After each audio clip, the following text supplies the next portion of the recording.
ቤቱን መከተል አትርሱ።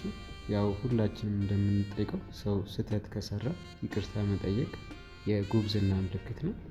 ይሄን ሰውዬ በቅርቡ ሶሻል ሚዲያ ላይ ከማን ነው ዩቲዩብ ላይ ኢንተርቪው ከተደረገ በኋላ ብዙ መነጋገሪያ ሆኗል። ብዙ ሳክሶችን አውርቷል። ብዙ ቀልዶችን ተቀልደውበታል እዚህ ቲክቶክ ላይ። ዛሬ ከዴቪድ ሳክስ ጋር መጥቶ ይቅርታ እየጠየቀ ነው። ግን ይቅርታ አጠያየቁ ሰዎች ደስ እንዲላቸው እንጂ እሱ አምኖበት እንዳልሆነ በሚመስል መልኩ ነው። ለማንኛውም ሙሉ ለሙሉ እንስማው ይቅርታውን። ብሬቭ ይባላል። ይቅርታን የሚቀበል ስትሮንግ ይባላል።